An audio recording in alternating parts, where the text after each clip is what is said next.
तो hello welcome guys, artist में आपको बहुत बहुत स्वागत है। तो आज मैं आपको बताने वाला हूँ कि मेंस की तैयारी कैसे शुरू की जाए। कैसे की जाए वो तो मैं नहीं बता सकती हूँ, क्योंकि जितना नॉलेज आपको हो उतना ही देना चाहिए। फालतू का फ्री फोकट का गलत ज्ञान देने का कोई मतलब नहीं होता है। तो मैं आपको मिसगाइड नहीं करूँगी कभी भी। बस मैं अपना एक्सपीरियंस बताना चाहती हूँ कि मैंने अपनी मेंस की तैयारी शुरू कैसे की थी। एकदम जो बिल्कुल एकदम शुरुआती लेवल होता है ना, कुछ बच्चे क्या होते हैं ना, उनको समझ नहीं आता। मेरे जैसे जो गधे बच्चे होते हैं उनको समझ ही नहीं आता है कि तैयारी शुरू कैसे करनी है। तो मैं सिर्फ आज आपको ये बताने वाली हूँ कि आप मेंस की तैयारी शुरू कैसे करें।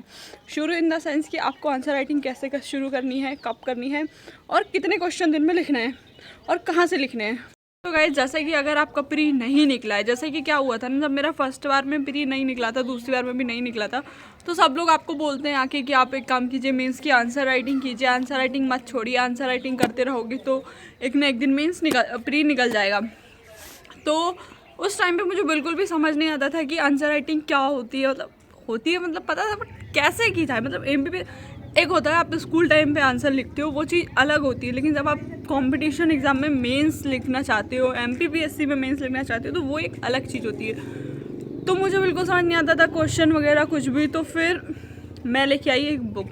कौन सी बुक आई आपको दिखाती, ये देखिए, ये है वो बुक जो मैं सबसे पहले लेके आई थी मेंस की आंसर राइटिंग के लिए, आंसर राइटिंग प्रैक्टिस के लिए।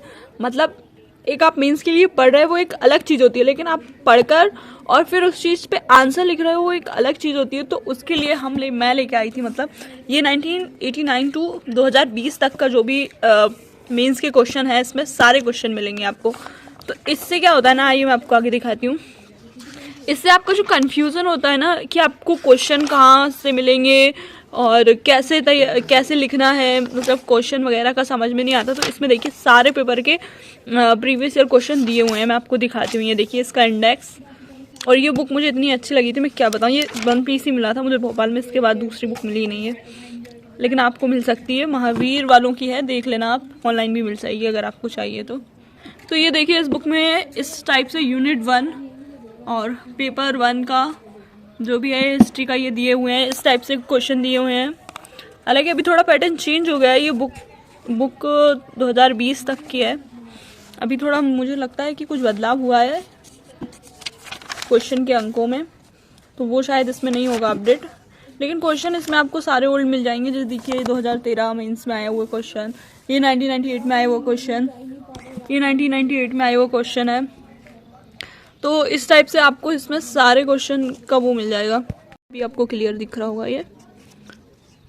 ये सारे इसमें क्वेश्चन दिए हुए। तो इससे क्या होता है ना, जैसे आप बिगनर हैं, आपको नहीं समझ आता है, तो आप इसमें से पेपर के अकॉर्डिंग और जो भी आप पढ़ रहे हैं उस टॉपिक के अकॉर्डिंग क्वेश्चन उठाइए और एक क्वेश्चन रोज लिख लीजिए। अब मैं आपको अपने लिखा हुआ भी दिखाती हूँ, जो मैंने लिखा हुआ है इससे देख के क्वेश्चन। तो देखिए ये है मेरा आंसर राइटिंग वाला रजिस्टर, ये देख सकते हैं। ये आंसर राइटिंग के लिए ही स्पेशली बना है और ये मुझे गिव अवे में मिला था। ये देख सकते हैं आप, upsc.csy.com एक साइट है, उस पर इसको आप परचेस भी कर सकते हैं। तो ये देखिए मनु संहिता फर्स्ट क्वेश्चन, ये डे 2, इस टाइप से मैंने इसका आंसर राइटिंग शुरू की थी।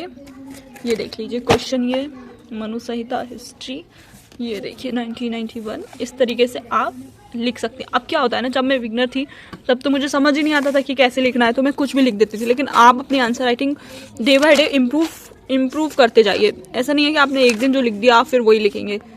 आपको फिर अपने आंसर्स देखने हैं कि आप कहाँ कमी कर रहे हैं और कैसे आप उसको इम्प्रूव कर सकते हैं। ये देखिए, हालांकि मेरी राइटिंग अच्छी नहीं है हिंदी की, पर फिर भी ठीक ही है, क्या ही कर सकते हैं।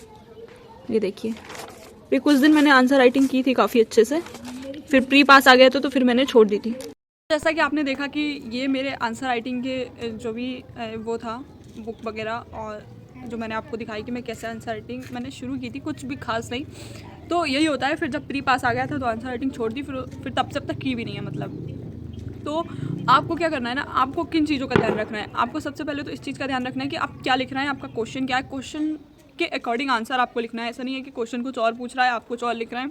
दूसरी चीज़ आपको किस चीज़ का ध्यान रखना है कि आपको आंसर में कुछ भी चीज़ दिखाने के लिए, समझाने के लिए आप फ्लो चार्ट बना सकते हैं। फ्लो चार्ट ये आप देख सकते हैं इस तरीके से यहाँ पे दिए हुए हैं, इस तरीके से आप बना सकते हैं। ये आपको कहाँ मिलेंगे, ये आपको जैसे अब ये भी एक चीज़ होती है कि ये भी समझ नहीं आता है कि कौन सा फ्लो चार्ट बनाना है। तो जब आप प्रैक्टिस करते जाएंगे तो आपको ऑटोमेटिकली इन सब चीज़ों की आदत पड़ जाएगी। ये प्रैक्टिस से आता है। आप जितनी आंसर राइटिंग करेंगे उतना डेली कुछ न्यू आप सीखते जाएंगे, तो आपकी आंसर राइटिंग इंप्रूव होती चली जाएगी, लेवल बढ़ जाएगा।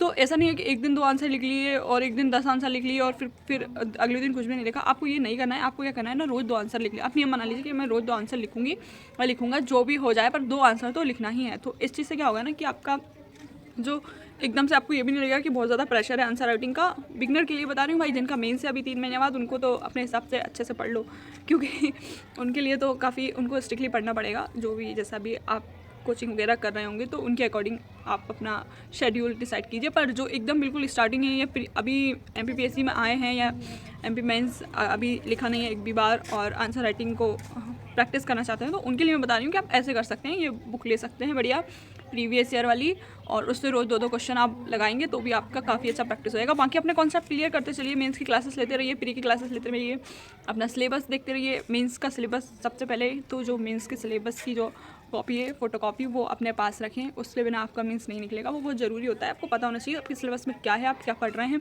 सिलेबस से आउट तो कुछ नहीं पढ़ रहे हैं। तो ये चीज़ें छोटी चीज़ों का आपको बहुत ज़्यादा ध्यान रखना पड़ता है, क्योंकि अब आपको हार्ड वर्क की नहीं स्मार्ट वर्क की ज़रूरत है अगर आपको MPPSC निकालना है तो। और एक और चीज़ मैं आपको बता देती हूँ, मेरी आंसर राइटिंग को जज मत करिएगा। मैं आपको पहले ही बता रही हूँ, वो आंसर सिर्फ मैंने प्रैक्टिस के लिए स्टार्टिंग में लिखे थे और उसके बाद मैंने अब तक आंसर राइटिंग की भी नहीं है ज़्यादा, तो आप समझ सकते हैं। हालांकि मेरी आंसर राइटिंग ख़राब ही है, आप ये भी बोल सकते हैं। पर जैसे कि बहुत ज़्यादा कमेंट आ रहे थे कि आप अपने पहले मेंस ठीक करिए तब आपका प्री निकलेगा, तो मैंने सबके कमेंट्स पढ़े हैं और मैं सबसे पहले अपना मेंस ही करूँगी इस बार, तब प्री दूँगी। पता प्री तो देना ही पड़ेगा, पर मेंस को नहीं भूलना है। मेंस बहुत ज़रूरी है। और ये मेरी पहली वीडियो में भी आप देख सकते हैं, इससे पहले भी जो मेरी कुछ वीडियो डली हुई हैं पुरानी में, उनमें मैंने ये बोला है कि मेंस बहुत ज़रूरी है और मैंने मेंस किया भी है। ऐसा नहीं है कि मैंने किया नहीं। हालांकि मैंने क्लासेस ली हैं मेंस के, आंसर राइटिंग नहीं की, वो बात अलग है। पर अब आंसर राइटिंग भी करनी है, मेंस भी करना है, सब कुछ करना है।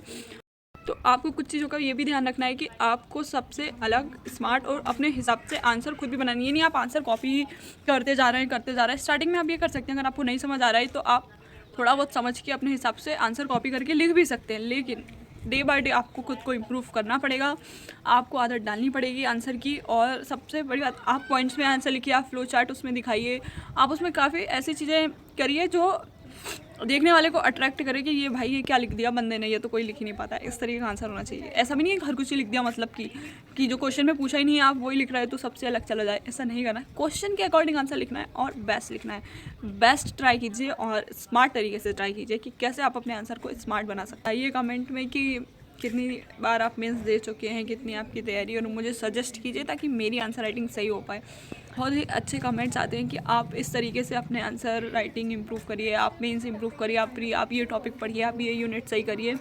तो बहुत अच्छा लगता है आप सबके कमेंट देख के। Thank you so much. और इस वीडियो के बाद भी आपको कमेंट करना है कि अभी मेंस में क्या क्या करा जा सकता है स्मार्ट तरीके से, ताकि अपना मेंस जल्दी निकले। तो सब पढ़ते रहिए और वीडियो को लाइक कर दीजिए। Thank you so much video पूरा देखने के लिए। और कुछ गलत लगा हो तो वो भी आप वीडियो में कमेंट कर सकते हैं, सबका वेलकम है। तो थैंक यू।